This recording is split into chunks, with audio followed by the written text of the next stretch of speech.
The Discover College Soccer podcast is sponsored by VIO. VIO is the #1 AI camera solution helping players capture college recruitment videos.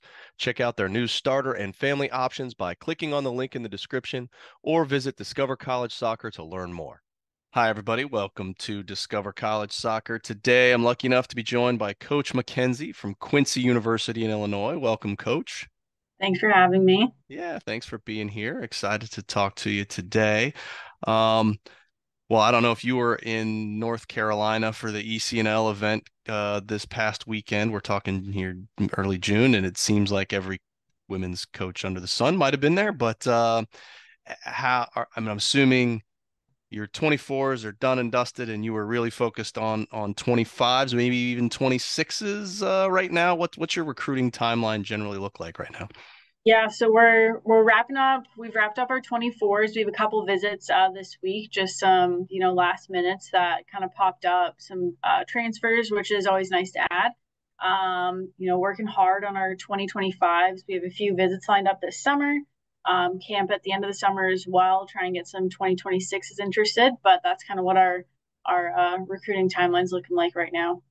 So it's funny. I had actually one of the girls on my daughter's team asked me this yesterday. And it does it seem like the timeline has what I would call slowed down a little bit so that you're not so far ahead as maybe you were a couple years ago. And I don't know if that's a result of COVID, of the transfer portal, or probably more than likely the FAFSA changes and that kind of thing. So would you agree with that? Are things moving maybe a little slower than they have in years past, do you think? Yeah, I'm finding that 24s kind of seem to take their sweet time a little bit. 25 seem to be a little bit quicker. Now I've felt like it kind of dropped off a bit. 26s were kind of early to the party, I think. But I I think they're quick to get their name out there, get everything on Twitter, all that kind of stuff. And then after that, it's a little bit slower. So, our 2025s have been visiting a lot later than I think they have previously. I think with just the traction you get on Twitter nowadays and all of those kind of, new recruiting services that haven't been there, they get a lot of interest really fast. And then it's kind of weeding out, what you want, what you don't want, that kind of stuff. So, it's been kind of hit or miss for us. Like I said, the 24s, it felt like forever trying to finish that class, but the 25s, we have some really good prospects that are, visiting, having conversations with, and then I'm excited to get to chat with some 2026s here in a couple weeks. Yeah, so let's talk about that. I know you're starting to see it on Twitter a lot, right? Everybody pumped for that June 15th date. Right. So kind of, if you don't mind, peel back the curtain. What goes into, your thought process, focus should, how many kids are you looking to contact? How are you looking to contact them? What if kids don't get contacted? That kind of stuff. What does it look like specifically for you guys? So I think it's different for every program, and for us, we're never going to get a 26 on June 15th. It's just not the case for us. We're going to still be talking 25. So I think for a lot of 2026 recruits coming up for June 15th, it is a lot of hype, and I think the outside pressure of getting a phone call or which coach is going to contact me, what am I going to get in the mail, that kind of stuff is it adds a lot of pressure, I think, to that recruit and then to coaches as well. You're like, okay, here's my list of 26s. Can I get that phone call in on June 15th, whatever? But what's the difference between June 15th and June 16th? It just opens up a window. But I think for us, it's kind of, taking them as they come. We're really focused on our 25s right now.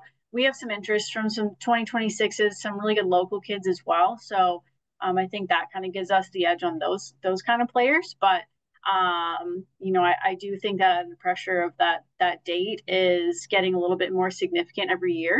And I feel for those girls that are, super excited for that date and then they don't get a phone call right on June 15th. But, for any recruit watching this, it's going to come. That day is just a start of your process. It's going to take a long time. So kind of opens the door for a lot of opportunity.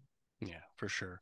Well, in terms of just your overall recruiting, kind of where do you like to go to see players? What tournaments are kind of on your must hit list, and where is your focus usually with regards to how you build that recruiting database?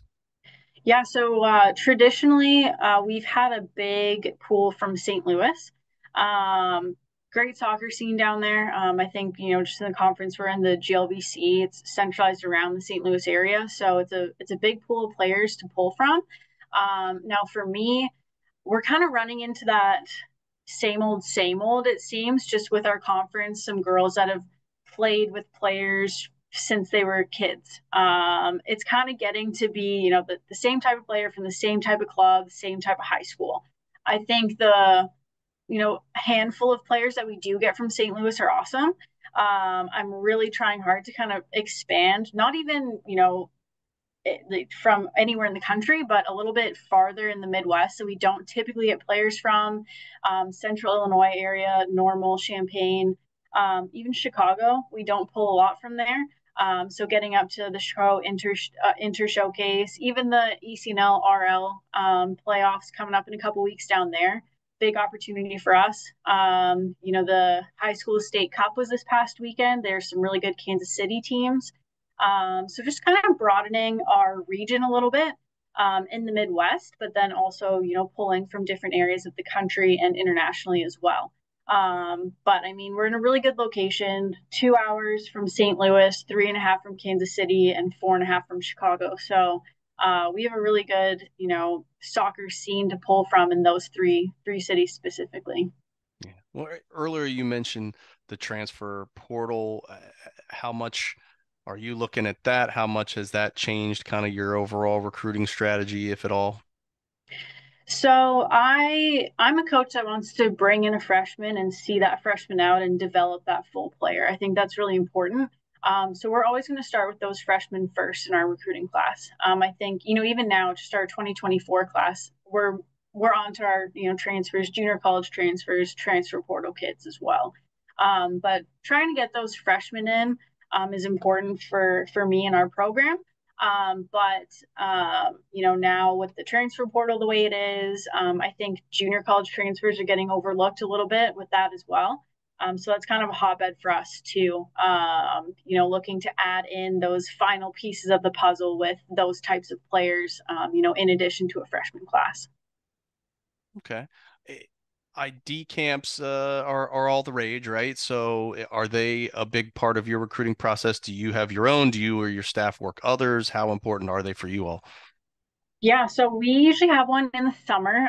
We were going to have one in June, didn't really pan out, but we do have one in August. It kind of lines up with our preseason camp, so we'll have players back to help work it, interact with participants at the camp, which is awesome. We usually get a good turnout. But working other ID camps or just going and watching is a great one for us too.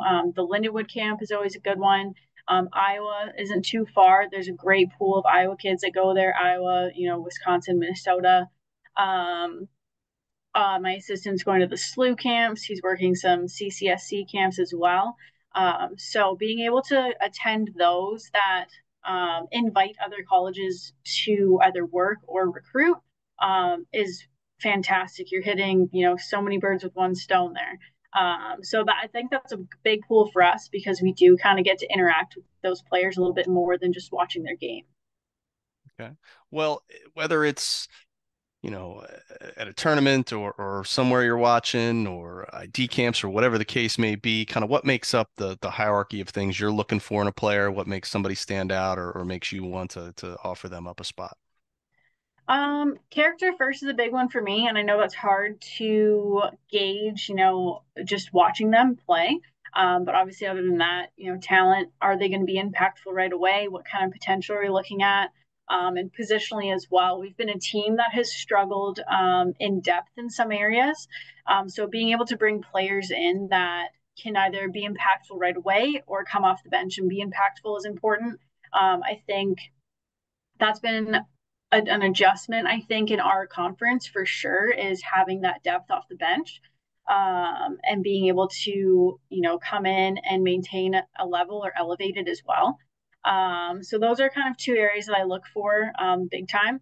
Academics is a big one too. You know, if you're not eligible, you can't play. So point blank, period. But what kind of student are they?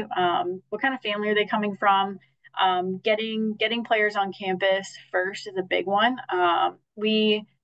We struggle a little bit when we're trying to pull from, you know, Zoom calls, girls not being able to get on campus, that kind of stuff. I think when you step foot on campus, you know, within the first 10 minutes whether that's going to be home for you or not. So that's another big area as well. But, you know, planning out classes kind of changes a lot just with, you know, turnover you see in graduating classes, you know, girls figuring out if it's for them or not. You might think you have it down pat for the next recruiting cycle, and then something changes, and you're like, oh my gosh, back to the drawing board. But you know, it never ends, it never changes. But it's an exciting process to go through as a coach too. Yeah. Well, let's talk more about the school. You know, you've been there a few years as an assistant and now the head coach. So, you know, what are some of the things you've discovered about the school that you really enjoy? Some of the awesome things maybe we wouldn't even know just by going through the website. Right, absolutely. I think the community aspect is a big thing for Quincy University, but the city as well. Quincy is a soccer and a basketball town. If you come to any of our games, you know, basketball, soccer, football, whatever, you know, we have a great fan base, but our bleachers are always full. If you go to the basketball arena, it's always full. So we have a really good community outreach just within the town, which is awesome for us. I think it's exciting for the girls as well. But the community support within the university as well. We have a really, really great program, the Student Success Center with student success coaches as well. You're assigned a success coach as soon as you get here, and they kind of see your way out or see you through your college experience, kind of giving you that different look than just being a student athlete. Like, what are you doing? Who do you want to be? How are we going to get you there? Kind of step by step game plan to ensure that you are successful. I think it's an awesome resource. I push it really hard with our girls, and they get to meet with their success coaches whenever they want. We get to chat with them as well.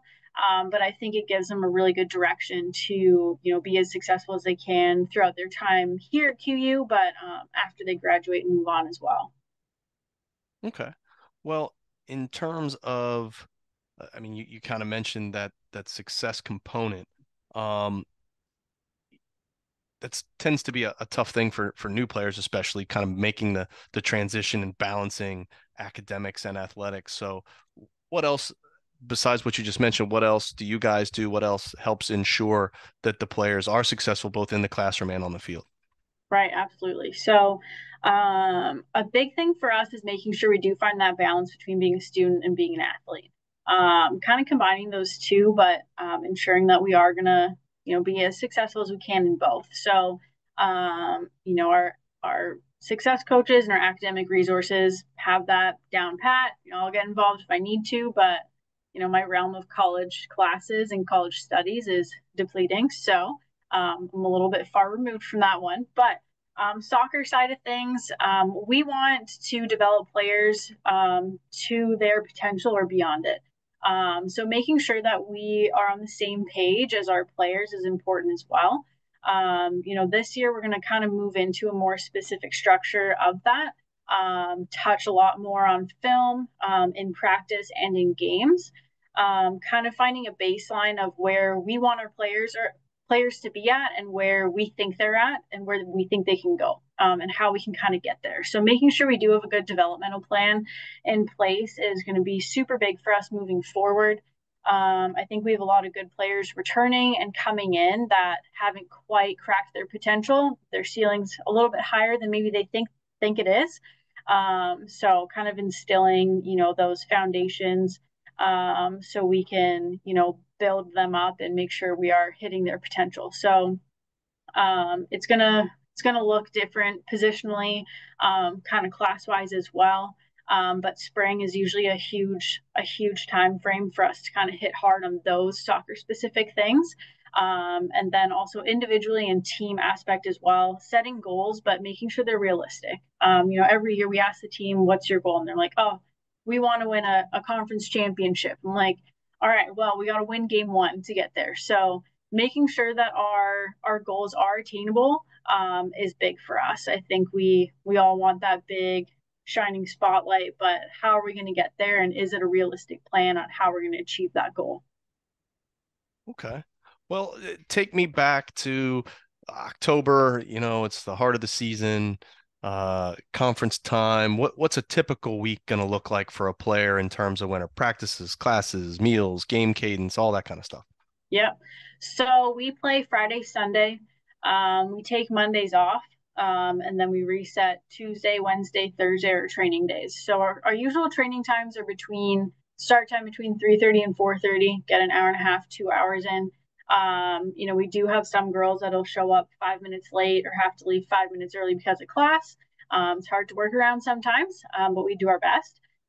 Tuesdays are usually our toughest practice of the week just because it's farther out from games. Wednesday, Thursday, you're kind of reeling it in, looking at game plan, strategy, the opponent, that kind of stuff.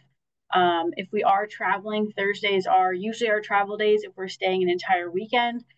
If not, if we have an evening game at 5 p.m. on a Friday, we'll leave Friday morning. So that's kind of our practice game schedule. We do lift in season. We do 2 lifts a week. First one is kind of maintaining our strength throughout the season. The second one is more mobility, recovery, stretching, that kind of stuff. So try to keep it fairly light on that second day, but strength is an ever-changing thing, and it's getting more important in the college game as we go on. So that's kind of what a week looks like for us. Some girls might have 2 classes a day, one class, no class. I had a couple freshmen that never had classes on Fridays. I don't know how freshmen get that lucky these days, but kind of depends on what you're taking and how many classes you want to take on. Okay.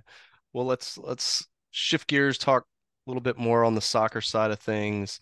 Um, you guys don't have a JV reserve team, do you, or do you? I don't know. No, we don't, but we do have a couple extra scrimmages added into our season against local JUCO NAI schools, just for girls that maybe aren't getting as many minutes as they'd like, but for us to get to see them in a game. It's not a true reserve team or schedule. We all train at the same time, but not everybody's going to get to play. So it's a good experience for them to get minutes in, get that game fitness up because that's something that you lose pretty quick. So that's been a really good tool for us as well. So what is your kind of ideal roster size that you're looking to hit and maintain throughout the year? Usually between 30, 32 or so with 3 goalkeepers in there kind of gives our roster space some time and some numbers to fluctuate. Injuries are going to happen. You don't know when they are or how long they're going to be for. But we even saw it, last season. We had quite a few injuries at the beginning of our season, right after preseason, and our roster shortened pretty quick just with that recovery time coming back in. So I'd like to keep it around that number. Gives a good competition number weekly. We do have a travel roster of 24. 2 of those are goalkeepers. So it was really positive for us last year. It changed every weekend, which was awesome. Kind of saw that competition every week in training. So I think we'll continue to do that as well. Okay. Well, besides a player roster, you have a staff roster there. So besides yourself, who else makes up the staff, and what other maybe support staff are in the athletic department that help out with the team as well? Yeah, so it's myself and then my assistant, Mike Barletta. He was a goalkeeper here on the men's team a few years ago, grad transferred out and came back to coach. So he's awesome, works with our goalkeepers a lot. He's a great soccer mind, uh, awesome with the tactics, film breakdown, recruiting. He's awesome. We're going to look at a GA in the spring of 25, so looking in January. And then support staff here's awesome. Our athletic director is great. He played baseball here for a long time, or for a short time. Went to the big leagues for a bit, came back and coached baseball for many years, and is the AD now. So it's great having that coach's perspective and in administration. So that's been awesome. Yeah, great. Well, in terms of yourself, how would you describe kind of your style of coaching and the style of play that you're looking to implement there? So for me, I'll go back to my playing days. I was a midfielder. I like to keep the ball. I like to distribute the ball, get into forward areas. So that's kind of what we've been really hitting hard, especially this last spring, but in the fall as well. Utilizing, that transitional area of the midfield a little bit more. We did really well to build out and maintain possession, from our back line. We struggled with that confidence either from our center backs to our midfield or midfield receiving from center backs of that ball to play in to get out again. But we kind of figured it out by the end of the season and into the spring, bypassing, breaking lines. Maintaining possession is a big one for us. The more you have the ball, the more you can move the opposition around, find those gaps to play in. Previous to last season, a lot of our goals were scored on set pieces, which is crazy and rare in women's soccer. But PKs, free kicks, corner kicks, this last season, more of our goals were scored through the run of play. So it's really positive for us as well. So that's kind of the style that we're looking to continue. I'm a pretty hands-on coach as well. I want to make sure that as a visual learner myself, I know that a lot of my players are visual learners too. So how are we best coaching them to make sure that they're understanding everything we're saying on the field and then in film as well? Okay.